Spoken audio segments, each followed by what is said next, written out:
Can you guys hear us now? All right, splendid. And if you guys don't mind unmuting and giving us some feedback, make sure we can hear you as well. Appreciate it. Yep, we can hear you now. Can you hear us? Yes. Yep, mic check. We got you. Thank you. Afternoon, everyone. We're going to give just a few more minutes. I appreciate you all being prompt.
Randy, how was the trip?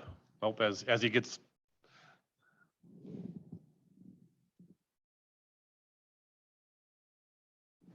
You're muted. Oh, sorry. I thought I took myself off mute. It was great. Exceeded expectations. Turns out Maui is a beautiful place. Who knew?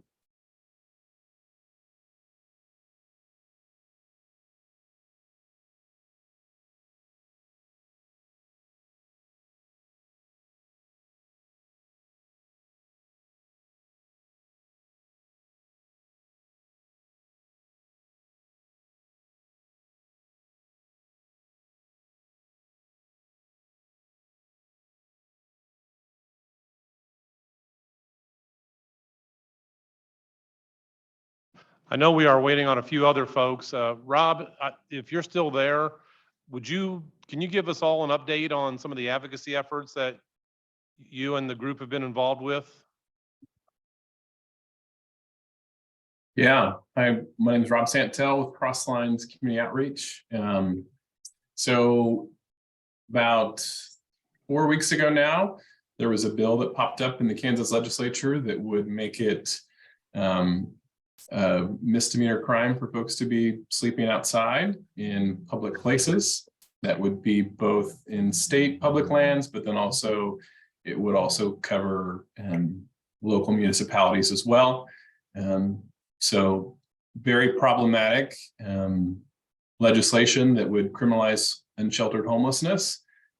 This bill also mirrors legislation that was passed and has gone into effect in Missouri starting in January.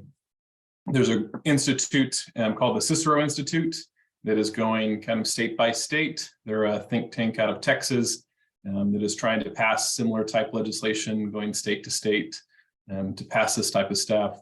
Not only does it outlaw the outdoor encampment, but then it also has metrics that would potentially take away funding from localities. And if they're not enforcing those metrics, but then also if there are communities who have a number of persons experiencing homelessness higher than the state average, they could also lose funding.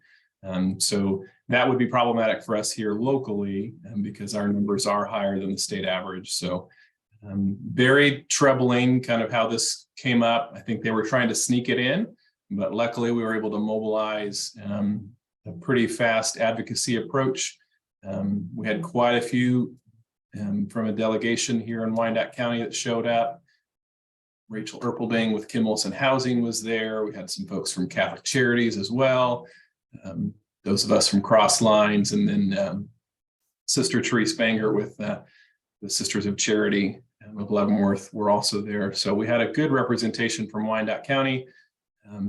We do believe that that bill has been stalled and will not move forward in this legislative cycle, but we do believe that this institute will continue to try to push this forward.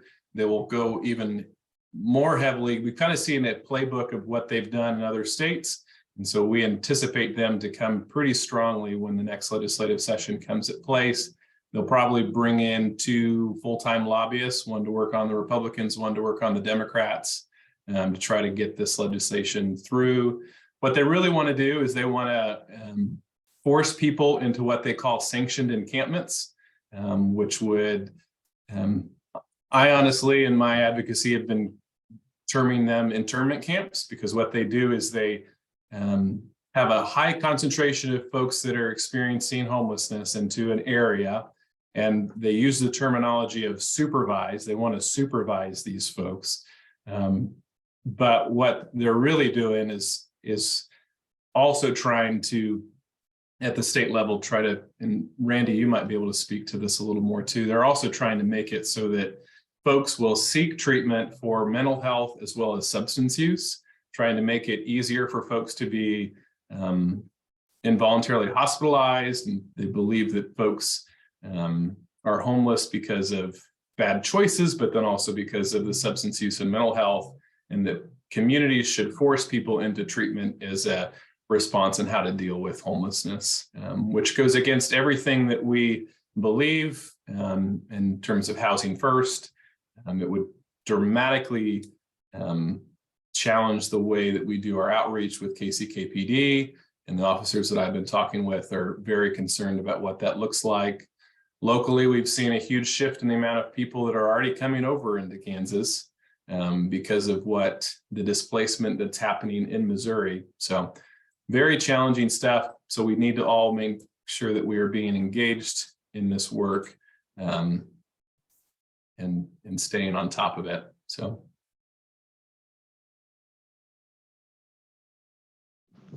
Thank you, Rob. Well done. And thanks for all the hard work and getting everyone mobilized. Well, we're going to go ahead and get officially started.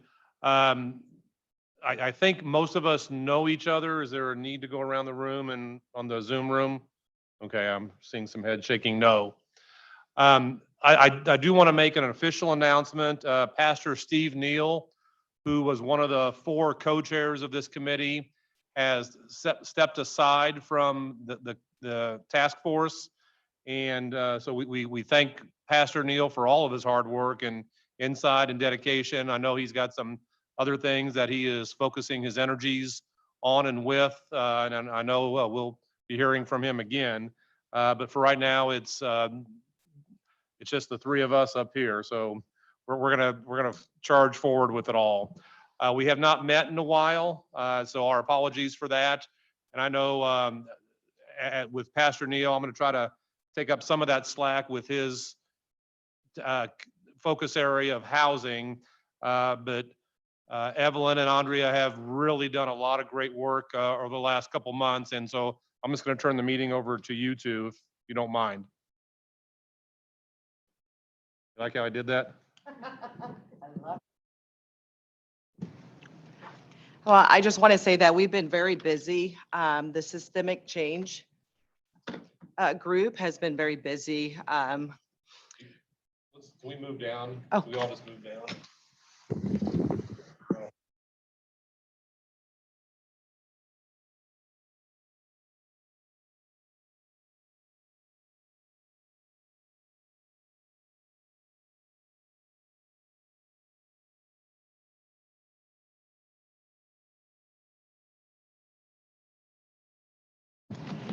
So our group has been very busy discussing things that we know are barriers for families in Wyandotte County that are seeking affordable housing.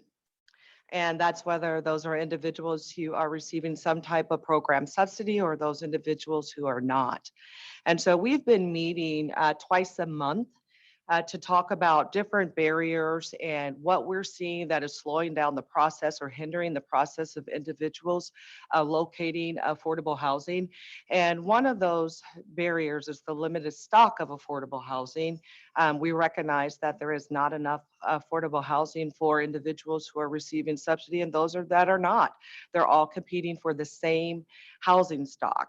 And then we understand that there are other things that are barriers as well, such as deposits for your first month's rent, security deposits, utility deposits, and other things that you need in order to move into affordable housing. And so we talked as a group about what that looks like and what can we do to bring notice to things that can be addressed. So one of the things that we did talk about was bringing more landlords to the table and educating landlords on what it means to our particular population, our city, to have landlords who are willing to rent their housing to low-income families. And so we said, how can we bring landlords to the table? You know, we know that we cannot remove all barriers. You know, we can work towards addressing those barriers, but we know that we cannot remove all barriers. And so we sat down and we talked about it and we made a list of things, and then we chipped away at that list and said, what can we bite off first? So we said, let's create a proposal. So a proposal was created, and that proposal was a recommendation and an action to establish a landlord risk mitigation fund, as well as helping landlords understand, like I said before, what it means to provide housing to those in need. And we said, how can we help landlords? Because we know landlords need help as well. And that's educating landlords and what can we do to bring them to the table so that that frees up some of the affordable housing stock that we're looking for. And so we said, how about a landlord mitigation fund? What does that look like? That's a fund that helps landlords who need help when a particular tenant, whether they have a subsidy or not, you know, sometimes tenants create damages, and those damages can be costly. And so, you know, how can we help landlords with those costs? And then we said, let's look at the population right now who have vouchers that are searching. And we said, individuals who have vouchers that are searching have subsidy, right? They have a portion that can go towards that rent. And how can we get those individuals housed? And what does that look like? What barriers, like I said, do we need to remove? And those barriers included, like I said, the security deposits, deposits for utilities, and support to find housing, and then a liaison between the landlord and the tenant. And so we created a proposal, and I'm giving you a little bit of that proposal. We created a proposal on what that looks like, how we can achieve that, what those long-term goals look like when we increase the landlord participation and get people into affordable housing, and what that does for the family, because we know housing is something that you need. We know that the gentleman mentioned housing first. We know that housing first, getting the individuals into housing, and then helping with other needs, supportive services needs. And if we can get people into housing, then we can also provide them supportive services that keep them permanently housed, and they can achieve other goals that they're seeking. And so this mitigation, or this proposal, covers the mitigation, it covers the landlord liaison, it covers removing the barriers and what that looks like long-term for the families that we serve. And then did you want to say anything that I may have missed? Do I push the button? Yes. Thanks, Andrea. Greg Take with Envision Homes. Having been a landlord and having worked through challenging situations. It isn't always the renter, the tenant, but the tenant's so-called friends that do damage. And having a voice that speaks to a landlord that says, let's give the tenant a chance and let's work on those who are staying there. I mean, personally, had one experience and it cost me several $1,000s out of pocket. I'd do it again if I had this mitigation fund to help cover it. It's the right thing to do. I captured a quote and I wanted to read this if I might during the meeting tonight. Let me just read this. This is from Winston Churchill. Americans will always do the right thing after they have tried everything else. I love that quote. So I think this is a right thing to do in support of our tenants. Thank you.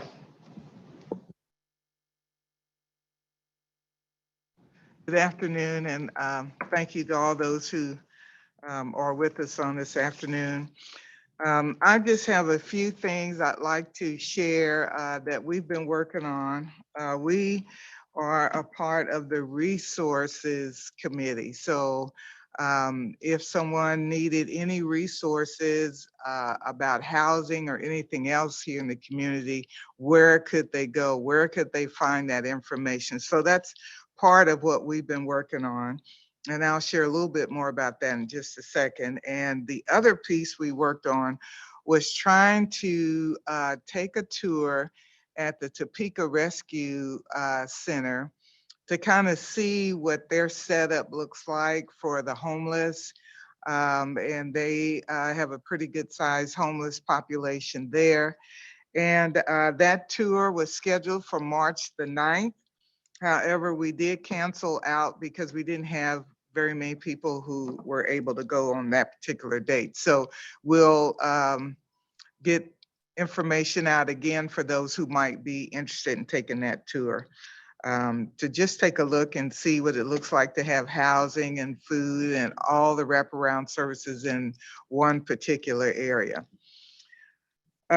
So now back to the resources. We have gathered quite a bit of information. We have several lists that we have gathered. Those lists need to be integrated probably. And I did talk to Todd Jordan from United Way, and I think I reported that the last time we were together.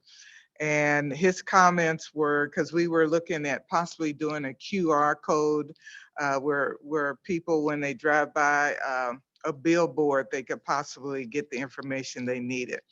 Well, Todd responded with, that could be a little bit dangerous, somebody driving. And so, okay, we had to start over again. So now we have asked Todd if he would come into one of our meetings and just sit down with us and just figure out some ways that would be more applicable to life as far as getting resources in the hands of all the residents here in Wyandotte County.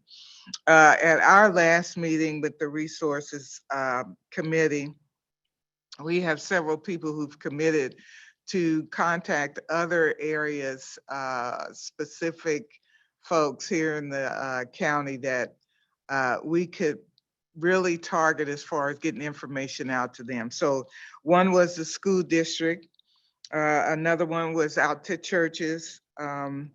And so we have a couple people who have already agreed to contact certain personnel at the school district and one particular denomination of churches. So we got a long ways to go on the church side, but at least we're just trying to be creative and think of ways that we can distribute information, an easy place, even if it's just a link where people could go online and get the information they needed about housing and other services, wraparound services needed here in our community. So that just about wraps up my piece. So thank you. Are there any questions for Dr. Hill? If we can, let's go back to Andrea and the systemic change kind of focus area. So we are kind of entering uncharted territories for this task force. in that we actually have a recommendation to put forth to the mayor and his staff. The co-chairs and I are meeting with the mayor this Friday to talk about kind of next steps on a few things. But I believe there's almost a formal recommendation on the floor. So Andre, can you kind of walk us through how your focus area came together and is recommending this and what you would like to see from the full task force? So we like I said earlier, we came together to discuss changes that need to be made or things that we can change as a community in order to get people into affordable housing. And so we talked about this proposal, and then we said, okay, we have this proposal. We went through it. Everyone gave their input. We touched this item several times until we got to where we are now. And so the next step was to present it to the task force. And we said, okay, now we present it to the task force, then what? You know, the task force is going to review it. They're going to make any recommendations to this proposal, provide input, all of that. And then what?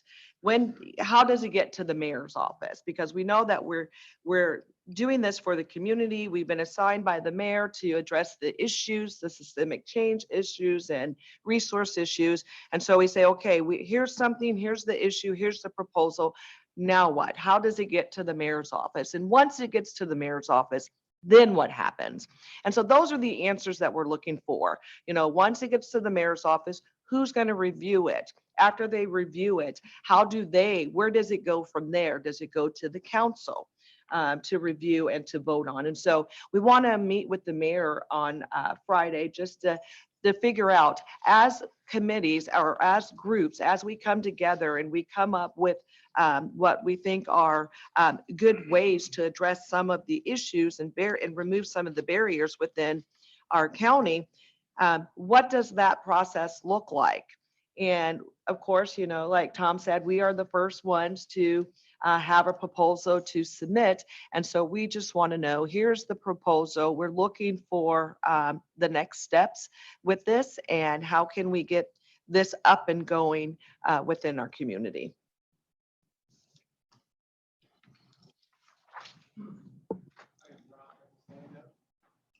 Yes, Rob. Thank you. One, I would just want to say, I'm really glad that this is moving forward. We've been working on a landlord risk mitigation fund and doing research on it in the community health improvement plan with the safe and affordable housing team. Just wanted to see if there's people that have been a part of that CHIP work as a part of your small group. Just because I know that some of that work has already been done and has kind of been, just wanted to make sure that those kind of, we're not doing two different duplication of work, but that it's kind of being done together. So we have several people at the table, and I'm pretty sure maybe one of those might be someone who's worked with the CHIP, but I would be more than happy if you want to reach out to me to talk with you about the proposal as well. Yeah. Andre, is Rachel Russell on? She is, yes. Very good. If I may, I was going to say that currently right now, Robert Gitson from Vibrant Health, he is on the task force for CHIP as well, and he is going to be chairing the task force for health and wellness. So that may be a good resource as well. Obviously, with me being the liaison, I can help kind of facilitate the communications. So Rob's correct. We won't have to necessarily recreate the wheel. If they're working on something that might benefit your task force and vice versa, definitely can share those resources.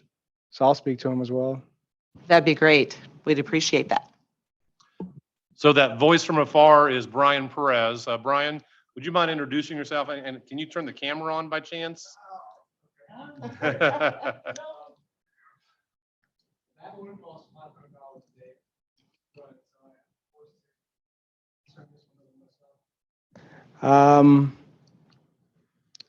But for, those who may not be aware of who I am, Brian Perez, current task force liaison, kind of help to facilitate some of these meetings, as well as just making sure that I can update the mayor periodically. 8 different task forces, including the unhoused residents, green energy sustainability, as well as neighbors in need, criminal safety and justice. Trying to think what the other ones are off the top of my head. I want to say green energy, sustainability, criminal safety and justice, government efficiency as well, and the charter ordinance task force that's being chaired by Tom Burrows. But I'm just here to kind of help facilitate and not to speak for the mayor, but yeah, that is kind of the process. In which case, once you guys make the recommendations, take them to him, he'll be able to put those on the agenda for the commission to actually make the decision and hopefully make those policy changes. So looking forward to meeting with you guys again on Friday. Thank you, Brian. And Brian, would you mind putting, if you're comfortable, your contact information in the chat box? Yeah, I'll do that immediately. Andrea, what is the expectation from the systemic change focus area on this proposal? Is it ready to go to the mayor for consideration? What would be your hope from today if there's any action on this? So my hope is to ensure that we're presenting it to the board, to the mayor in a format that he suggests. We want to make sure that it is a formal format that's submitted to the mayor so that if he is moving it on to the council, that it is in that correct format. The outcome is to, of course, have everything that we've addressed in the proposal to be accepted. And so that is the outcome that we're looking for. You know, we're looking for a mitigation and landlord liaison. We know that it's difficult to find housing. And we know that having someone who can help those find housing, but also work with the landlords as well. You know, like Greg stated, he wished that there were a liaison that could have walked him through some of the process or helped to address some of the things that he was experiencing as a landlord. So the outcome is we put a lot of thought into this proposal.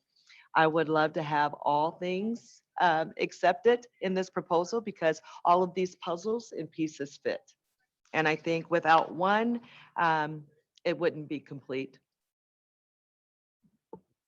If I can say something, I know that they're offering landlord training right now from the government. It's something that I signed up for. I'm not sure how they're actually putting that out to the public, but that may be something that you guys can kind of, you know, piggyback on. So that way there is education for landlords in regards to using some of these vouchers. From the last full commission meeting that I attended, they were talking about them being able to fund, I think, $3.1 million. They're trying to figure out how they're going to go ahead and send that out, whether it's just going to be through the nonprofits, if people come and apply. They're looking for people who are actually doing the work. But the one thing about that is how do we track it afterwards? So trying to come up with a process for that.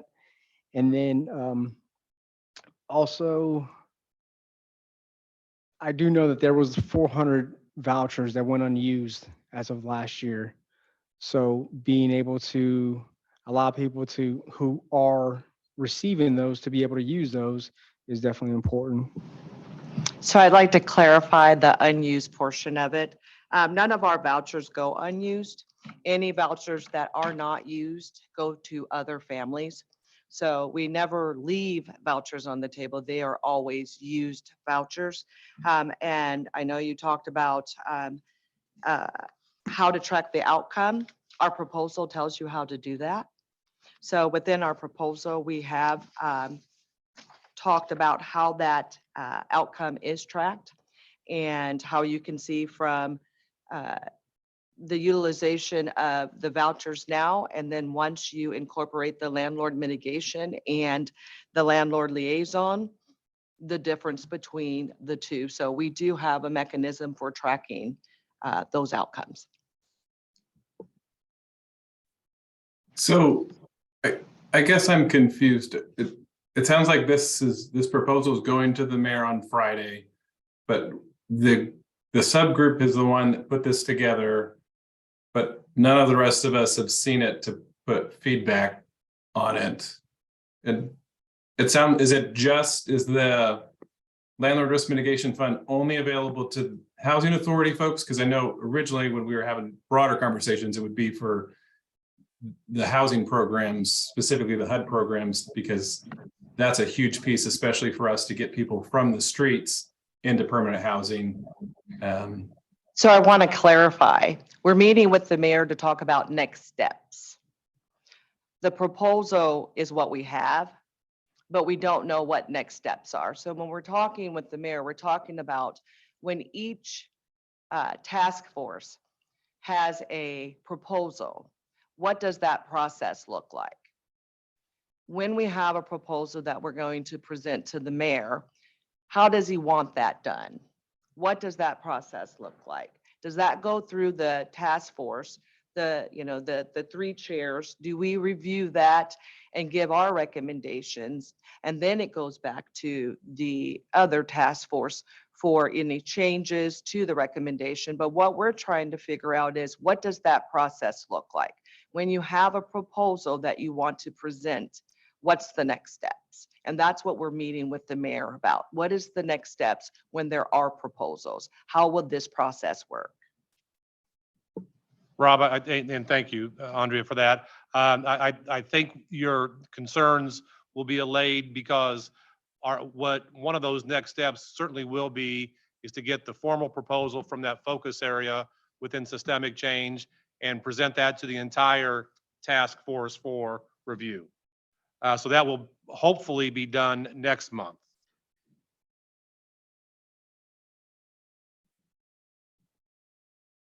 Are there any other questions for Andrea, Evelyn, or myself on kind of what that process looks like to get recommendations from the focus areas to the full task force up to the 9th floor?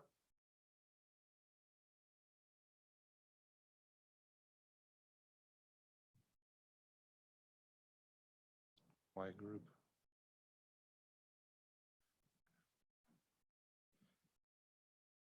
Are there any updates from anyone in the task force in the audience today?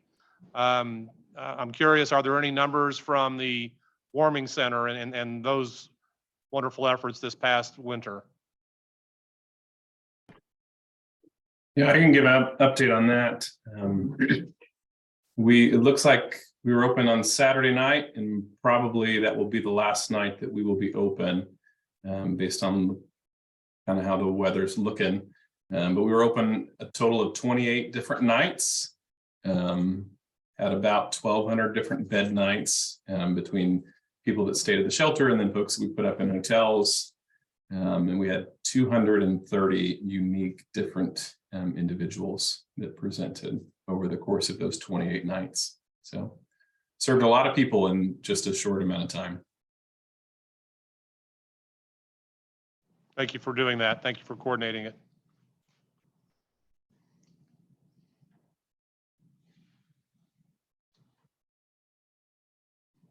Tom, I have something. Oh, Clayton Hunter Salvation Army, getting some feedback here.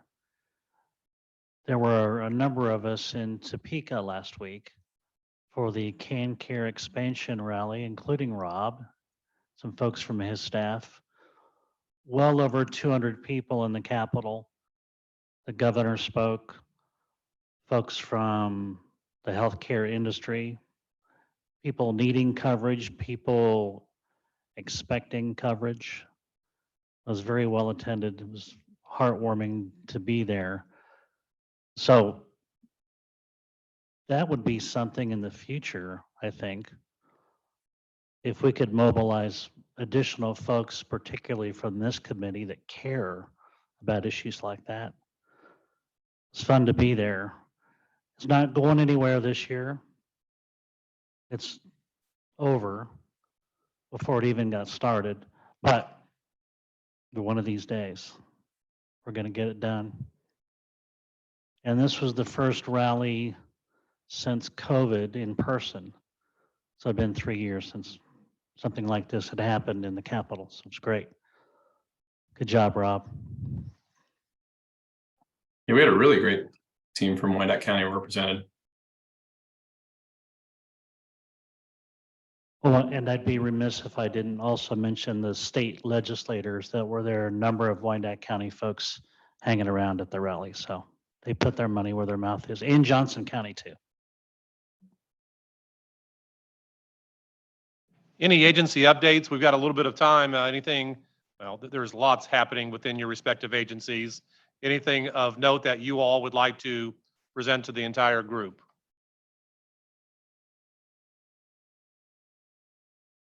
I'll mention something. Hillcrest has, it doesn't affect Wyandotte County, but we have purchased a building in Jackson County to replicate the current youth program in Wyandotte County into Jackson County. So we're very excited about that, and we'll be able to serve about 15 or more youth intensively each year in Jackson County. Very, very excited.